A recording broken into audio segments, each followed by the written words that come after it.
Good afternoon, Friday. Shabbat is on its way. And what else is on its way? Let us think. The gap between political leadership and reality has never been larger. Politics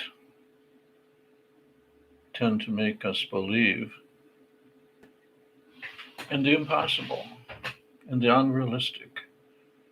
We follow politicians because they supposedly know more than we do, which we have found out here in Afghanistan, Vietnam, and every single war since World War II. We found out that the truth of the matter is the politicians don't have a clue. It's not by accident that the United States has lost every war since World War II. We have lost politically because of a lack of understanding on the part of our politicians, because of a massive incompetence on the part of the people that we vote in, the people that we trust to know more than we, and we find out they know less than the average grunt in the foxhole.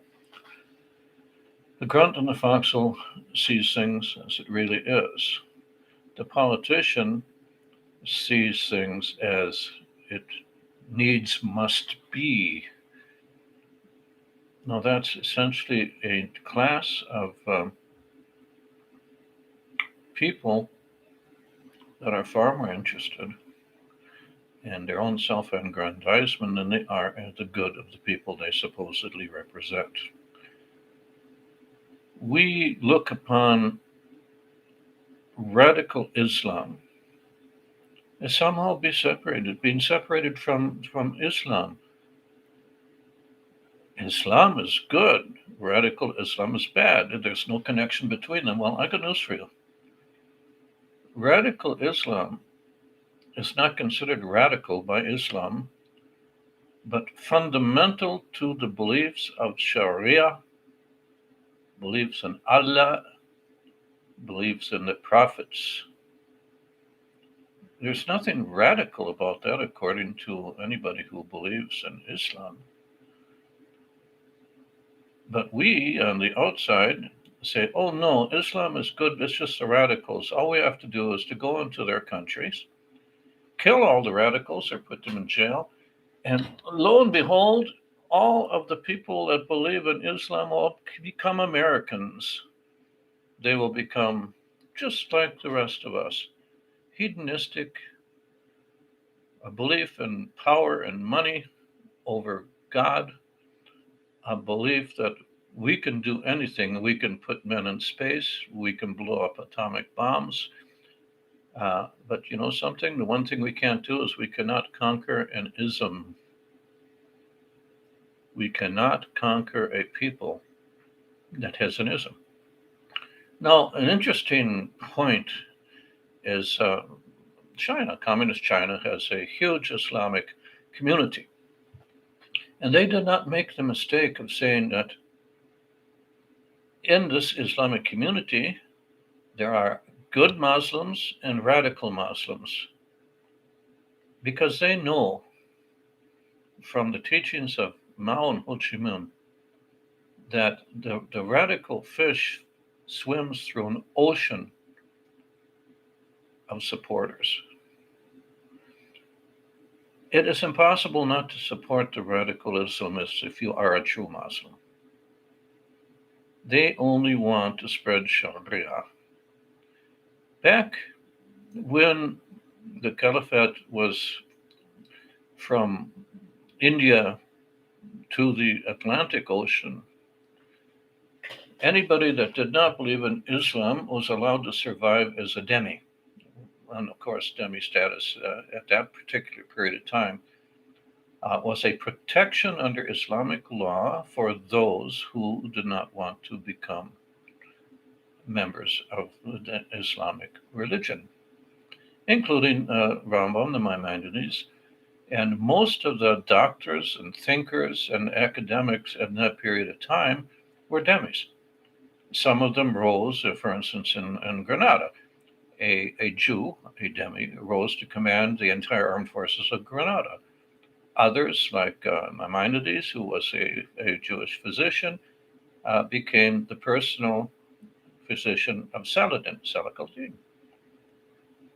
If you look at the Sanjil, which is the records of the Muslim court in Jerusalem going back hundreds of years, you find out that a non Muslim had the same status as a Muslim in legal disputes, whether it be for property or inheritance or whatever else. Now, this is not me saying that Islam is great. Islam is wonderful. I happen to be an Orthodox Jew, and I think there are a lot of things in our own religion that may be somewhat anti feminist. And I believe that in the Quran, they have interpreted a lot of things as being anti feminist. And of course, truth is truth. Uh, the, their intolerance and our intolerance and Christian intolerance is a proven historical fact. The question is not if there is intolerance, the question is can the intolerant religions and isms provide some sort of protection for the outsiders? Now, we go into a place like Vietnam or Afghanistan and we try to turn them into Americans. We train their troops, we serve with their troops. Our good sons and daughters will fight side by side with the Afghanistan or with the Vietnamese. And then we forget something. While we were serving together, there was air support, there was logistic support, and there was other ammunition flowed, the food flowed, the situation was great. So let's say, for instance, that you have 200,000 Vietnamese soldiers, ARVNs, or 200,000 Afghani soldiers that have been supplied, have been given artillery support and air support and logistical support and medical support for, let's say, 20 years. And as a result of this, of course, they've also been paid, and so their families have a different standard of living. Their women feel free to break Islamic laws and become more Americanized. And then overnight, you withdraw air support, you withdraw all logistics, all ammunition, all medical support, and you walk out. What are they supposed to do? Even 40,000 trained Mujahideen fighters or trained Viet Cong and NVA fighters have their own infrastructure in place. And the 200,000 ARVNs or Afghanis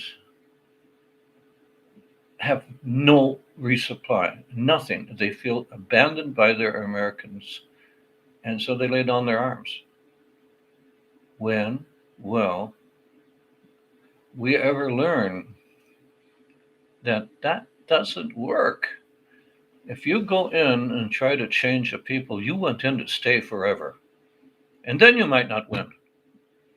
But at least the sacrifice made by my fellow Vietnam veterans and the Afghanistan veterans now will not have been in vain. And our service was in vain. Our service will soon be forgotten because the lessons of our service are already forgotten by the political elements. Bitter? Yes, I'm bitter.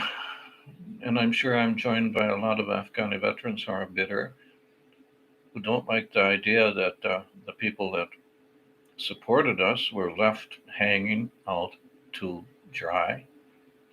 And now are going to have to deal with the repressed anger that we generated. But they can't touch us, can they? We're safe. So what are they going to do? They're going to take it out on the people that helped us. It's going to be a period of murders, beheadings, and rapes. Because in truth, the people we trained were traitors to Sharia law. And now that, if you listen carefully, they say they will give the protection under the Sharia law that is required by Islam. Think about it. The person who has fought against Islam, he doesn't have too much of an option under Sharia law to come back to the fold. Anyway, that's it for this week. I wish you all Shabbat Shalom. And soon it's going to be the Jewish New Year.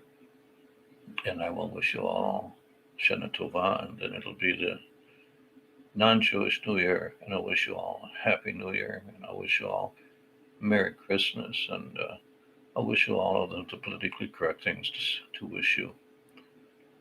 But the best thing I could ever wish you is learn how to get along with one another. Respect a person as a person, no matter what he believes, especially if he's a part of an ism that you can't conquer and that you can't control.